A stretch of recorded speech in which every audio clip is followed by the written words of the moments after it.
Welcome back to Talking Sports with Brandon. This is Week 7 recap video NFL. It was a good week in the NFL. I also have to go over my picks as well.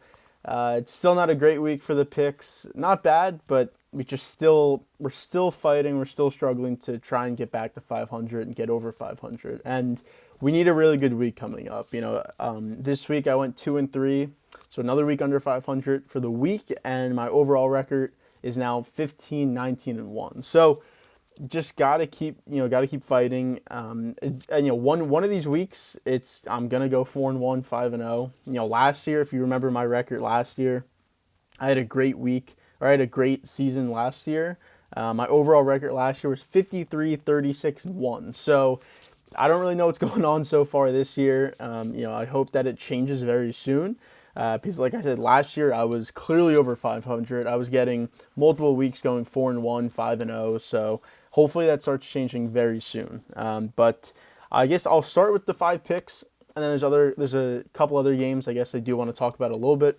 But first game, Lions-Cowboys. I had Cowboys minus 6.5, and I'm gonna have my Cowboys video up. By the time you see this, it'll probably be up in a day or two after you see this, but. For that game, Cowboys won 24-6. Now, it was definitely closer than 24-6. And again, I want you to go listen to that Cowboys video. I'll go way more into depth about that game. But it was a close game. It was 10-6. All the way until under the 3-minute mark in the fourth quarter. So it definitely didn't look like a lock, but it did turn into one. The defense stepped up late. The offense was able to get muster up some points towards the end. So it did turn into a cover, obviously, but for a majority of that game, it was definitely close. And it for one of my games, I thought would maybe not be a lock, but definitely close enough to a lock. That was very close for me, but that was a good way to start. That was a 1:00 game, so it was a good way to start, get 1-0. So that felt good to get one on the board. And even my second game, Packers-Commanders, plus 4.5 Washington. I told you that this was a game to look out for, and I was 100% correct. I mean, Washington actually ended up winning 23-21. And yeah, this is a game I do want to talk about. Even if I didn't pick it, I still wanted to talk about it. But yeah, I mean, I said I didn't think Washington, I wasn't sure if they'd win, but I knew it'd be a close game. The Packers offense is terrible. Washington first game with Heineke at quarterback. You knew something was going to happen. Something was going to change. They were at least going to be more competitive. It seems like they're more competitive with Heineke than Wentz or really any other quarterback since Heineke kind of first made his appearance as a starter for them a couple years ago. So it just made sense to pick that game. And really the storyline of this game, though, is Green Bay. There's still just a bad team. It's, I really don't think there's any other way to put it. They're not a good team. And I've been talking about it for a couple weeks now, but, them being now 3-4, 3 straight losses. And you know what? Well, I guess maybe not 3 straight losses, but, 3 straight losses. But with the game I was thinking about when I hesitated was the Packers game. That was the game right before their losing streak. They really could have lost that game. And the game before that was the Bucs game. They really could have lost that game too. So even though they're 3-4, they could really be worse. And they probably played, bad enough to have a worse record than 3-4. I think if you didn't have Rodgers as your quarterback, you didn't kind of just, the Bucs offense is also terrible when they played them. That game was 14-12. A lot of things could have went differently, and they could definitely be worse than 3-4. But I just don't see. I really don't see this team making the playoffs. I don't. This week they play the Bills. I mean, that's a loss. I mean, there's no way they're not beating the Bills. So they'll be 3-5 after this week. It's going to be really tough sledding. It's a fully uphill battle for them coming up, and I would have confidence if I thought that this offense, was showing life, because the defense isn't terrible. It's not great, but it's definitely not bad. It's definitely at least middle of the pack, which that can bring you somewhere. As long as your offense is competent at moving the ball and scoring points, that's good. That's fine. But again, their offense isn't doing that. So with them playing the Bills this week, that's a loss. They play the Lions in Detroit. I mean, I'd like to say they'd be able to win that game, but Detroit's been very competitive. Now, even though I said they lost 24-6 to the Cowboys, I was talking about how that game was close all the way until the last couple minutes of that game. So And then by then, Detroit will be fully healthy. DeAndre Swift will be all the way back. Amon-Ra St. Brown will be all the way back. So it will be, I think, a closer game. Right now I'm already seeing that Green Bay's favored by 3.5 for that game. I think that's kind of generous. I think the Lions are a lot tougher now. Even though they technically have the worst record in the league at 1-5, they've played better football than the Packers have. I think people would probably agree with that. Like, if their defense wasn't so bad, the Lions, they could probably have another win or two. So I think that game's gonna be a lot closer. Maybe we'll pick it, maybe we won't. I'm not sure, but yeah. Then they play the Cowboys, the Titans, the Eagles. I mean, those are just tough games. Like, I don't know how many wins they're going to end up with this season, but if they somehow get to like seven or eight, I think is probably where they'll end up. I don't see them going above that. Like I was talking about, their schedule is kind of tough. They do go Bears, but then the Rams, Dolphins, Vikings. Those are tough games, and I just don't think their offense can compete with these other teams. Even if their defense has a good game, the offense at least has to score 20-plus points. And that's just a real struggle right now. All they could do is run the ball, and Dillon's not been that effective lately.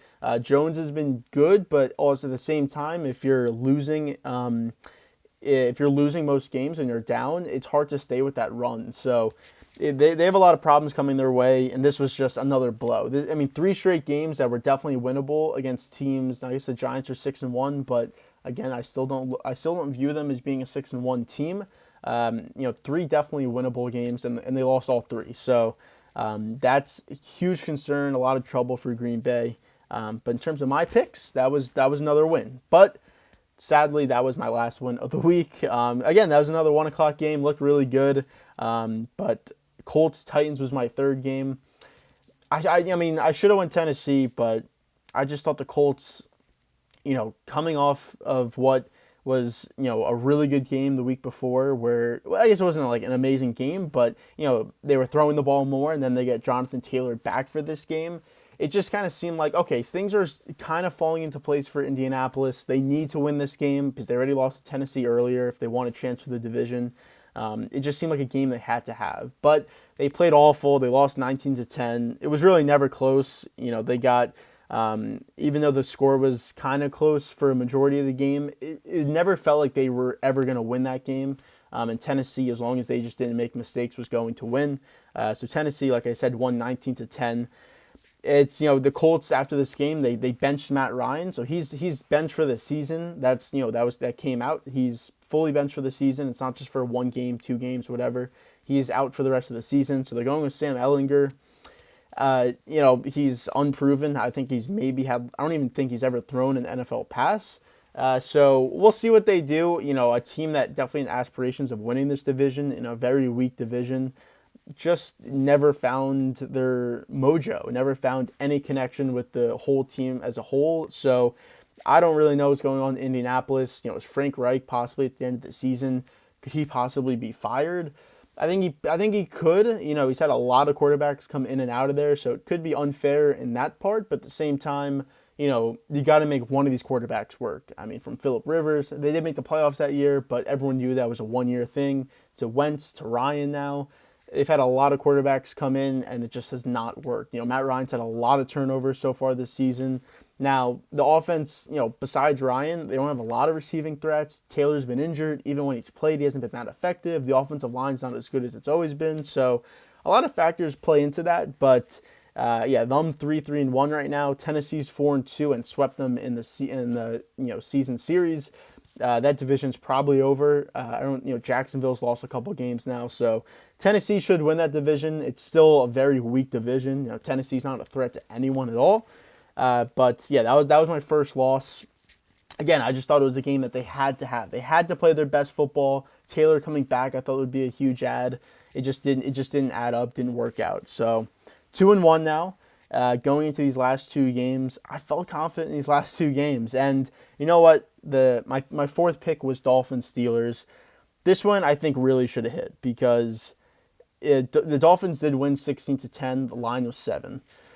The Dolphins controlled this game. I mean, they were up 13-0 in the first quarter. This game was over. I'm still really not sure how they didn't just win by more than 7. I mean, the Steelers had no offense. The Dolphins looked great. Tua came back in this game, and he looked good. I thought he looked pretty good for this game. His stats, 21 to 35, 261 and a touchdown.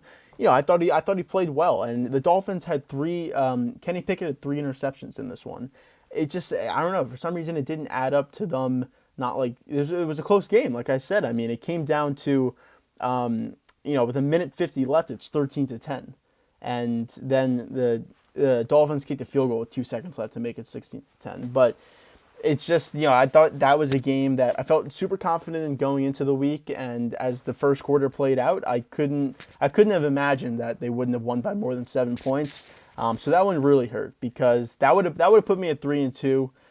That would have been a really good week, a really good building block to the next week to hopefully go 4-1, maybe even 3-2 again. Just keep you're not going to get them all back in 1 week, but if you can just keep getting a game at a time, it's going to add up. You're going to get back to 500 and then go over 500. So this one really hurt because it just seemed like a lock to get it after that first quarter. But like I said, it didn't. They won 16-10, so I'm 2-2. Then the last game of the week that I picked, which was the last game of week 7, but Bears Patriots. I had Patriots minus 7.5. They lost 33-14.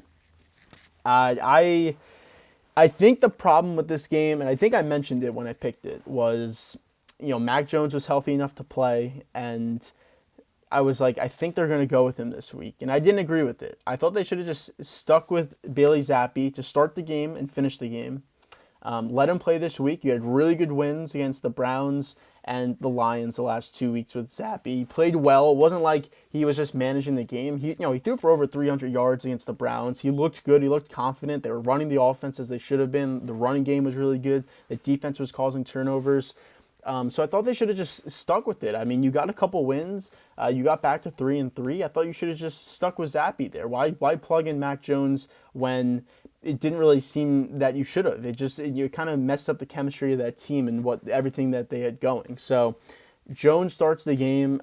Bears go up 10-0 fast. Jones throws a pick. He doesn't look good. They put in Zappi, and as soon as they put him in, the score is 14-10 Patriots. He scores 2 quick touchdowns, goes right down the field. I mean, they should have just started the game with him. I didn't really agree with that coaching decision. I think that's what messed them up because after they go up 14-10, the Bears scored the last 23 points of this game. And Zappi, I think he did throw 2 more. I think he threw 2 picks in this game. But if he started that game and you kept that momentum, because if you watch that game, as soon as Jones did one mistake, one bad throw, the interception, anything, they were all chanting for Zappi and they wanted him to play. And I just think it was the wrong coaching move. I think if they started Zappi, things would have went differently. But at the same time, you give up 33 points to the Bears, who are just not a good football team. I guess you could really only blame the players and yourself for what happened. But that one, I guess I can't be mad because they did lose 33-14. They didn't really have a chance. But at the same time, I think if you start Zappi in that one, I think the game plays out a little bit differently. But again, really the Dolphins-Steelers one was the one where I could look back on and say, that looked like the win. That should have been the win. You're up 13-0 first quarter of the game, and you're playing the Steelers. I mean, come on, that's got to be a win. But so that was my third loss. That's how I lost the 3 games. So we went 2-3. So record for the season. I think I said it earlier, but 15, 19-1. So we just got to go over 500 one of these weeks. Hopefully next week. It has to be next week because we're already going to week 8. So we're basically almost at that halfway point. So we really got to get things rolling. But so 2-3. A couple of the games I wanted to talk about from this week though was. I already touched on the Washington-Green Bay game, but also the Panthers-Bucs game. So, Bucs, again, just like the Packers, struggling on offense. Defense has not been that good for what's been a top 5 defense the last 2 years. Hasn't been playing great, and the Bucs lose 21-3 to the Panthers in a week where P.J. Walker is starting, Matt Rule is gone, it's the second game under Steve Wilkes, and Christian McCaffrey's gone. And you lose 21-3. And what really, in this game, the perfect moment that kind of just was the essence and exactly what happened in this game was like I think it was like the third play or whatever play it was. It was first drive for the Bucs. Brady throws a bomb to Mike Evans, and it's a walk-in touchdown. It's like a 60-yard touchdown, I think it would have been, or 70-yard touchdown. Walk-in. No one near him. The guy who was covering him rather fell or he just absolutely burned him, whatever it was, but wide open. And Mike Evans drops it. I mean, perfectly in his hands. It hits him in the hands. He kind of bobbles it and then throws it up in the air and then tries to track it down.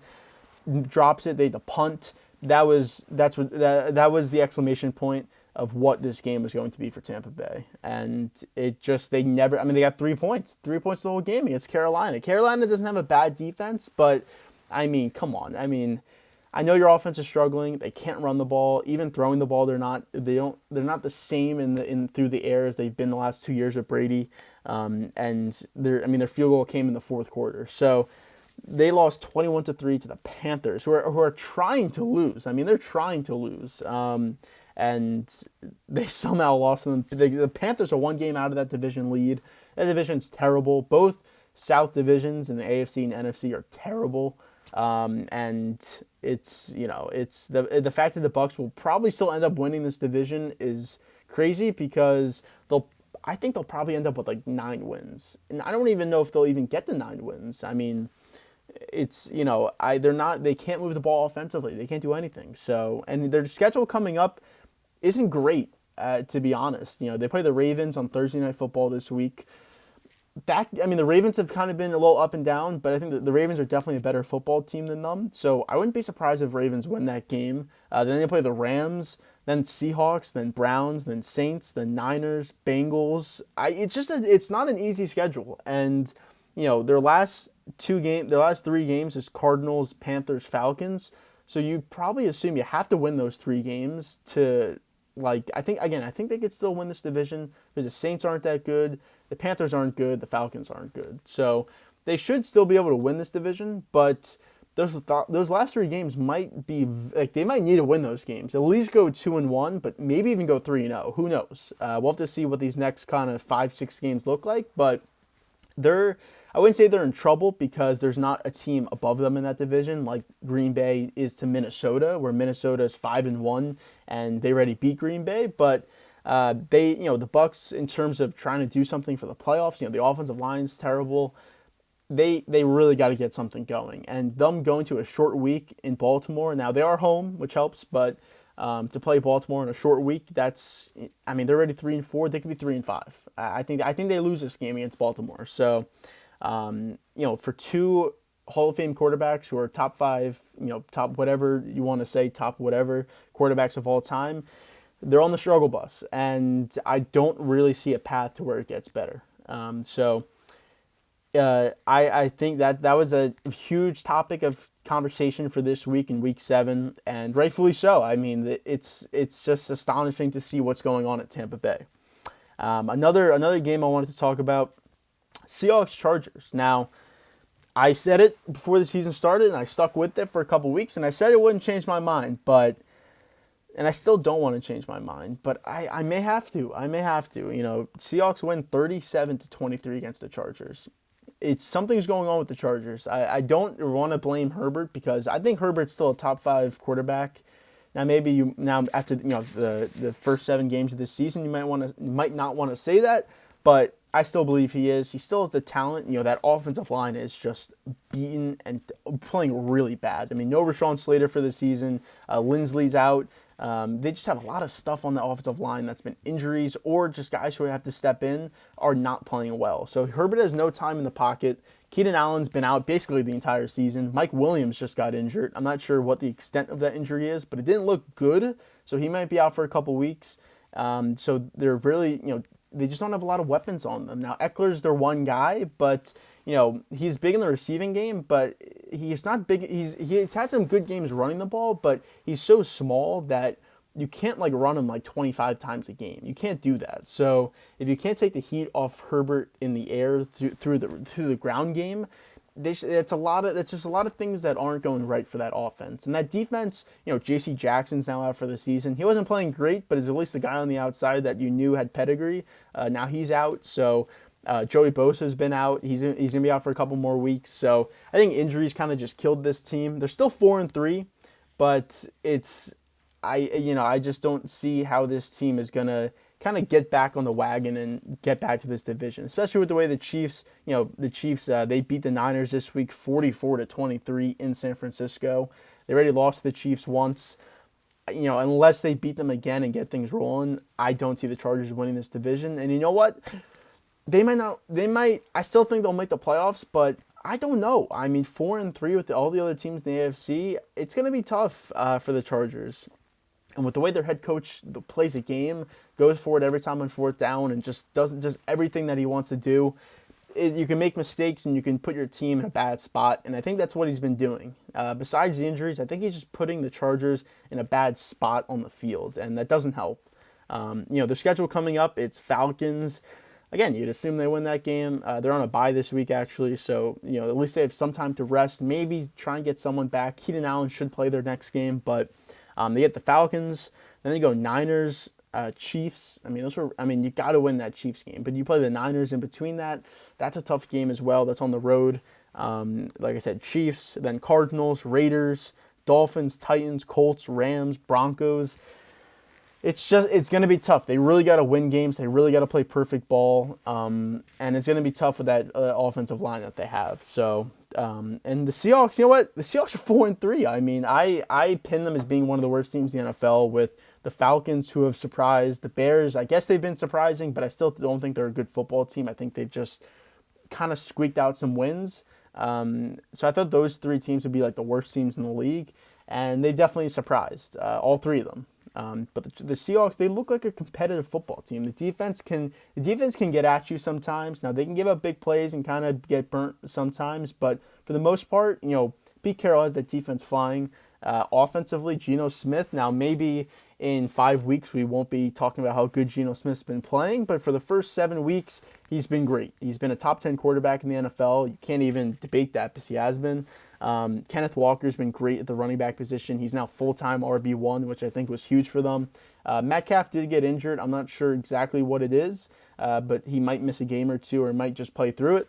But they have guys. They know how to win. Seattle knows how to win. Pete Carroll knows how to win football games, and I think that's the difference. I think you see the difference between the Seahawks and the Chargers. The Chargers have more talent, but their head coach doesn't know how to win football games, and Pete Carroll does. He knows how to bring the best out of his guys. I think it's a great coaching job. I think if they could win like 9 games, I think Pete Carroll should be coach of the year, because this roster isn't amazing, and with losing their franchise quarterback and them basically trying to lose, at least that's kind of what it seemed like. They were trying to rebuild, maybe retool, I guess you could say. But if they could win 9 games, make the playoffs, even win this division, I mean, it's possible. The Niners, they lost again. The Rams were on a bye. They haven't looked great. It's possible. I don't think they will, but even if they just make the playoffs or win 9 games, I think he's coach of the year. I don't think there's any doubt about it. I don't care if the Bills go 14-3 or whatever they do, or whatever team can win their division. I think that the Seahawks, if they win 9 games, Pete Carroll is definitely head coach of the year. But that was the other game I wanted to talk about. In terms of other games, I'll run through scores, but Bengals, they killed the Falcons 35-17. Titans, like I said, they won 19-10. Commanders 23-21. Giants over the Jaguars 23-17. That's how they moved to 6-1. Ravens over the Browns 23-20. Barely squeaked that one out. 16-9. Jets over Broncos. Raiders beat the Texans 38-20. That was a much needed win for the Raiders. They needed to get back on the win track. They're now 2-4, so they really got to start mounting wins together. That was a good start. You got an easier opponent in the Texans. Raiders' schedule going forward: Saints, Jaguars, Colts, Broncos, Seahawks. So a lot of winnable games in there. If they think that they can make the playoffs, it starts now. You win against the Texans, you got to beat the Saints, Jaguars, Colts. Like those should be 3 straight wins right there. So 4 total. So that they got to get something going very quick. Other games from the week, like I said, Chiefs over Niners 44-23, Dolphins 16-10, and the Bears 33-14. So those are the games from this week. There was a lot of good teams on byes. It was the Eagles, Vikings, Rams, and Bills. So a lot of playmakers, and a lot of stars were on bye. So that kind of sucks, but they'll be back for this week. And yeah, that's it for this recap video, though. You'll see this video, then like I said, you'll see the Cowboys video in a day or two after, and then definitely make sure to check out the preview video for Week 8. We'll make the 5 picks. There's some injury news that I'll talk about in that episode that can play a big factor for a couple teams that definitely did not need those injuries. So definitely make sure to go and watch the preview video, which will be out in the next day. So that's it for this video. I want to thank you for watching, and definitely make sure to check out those other videos. So thank you.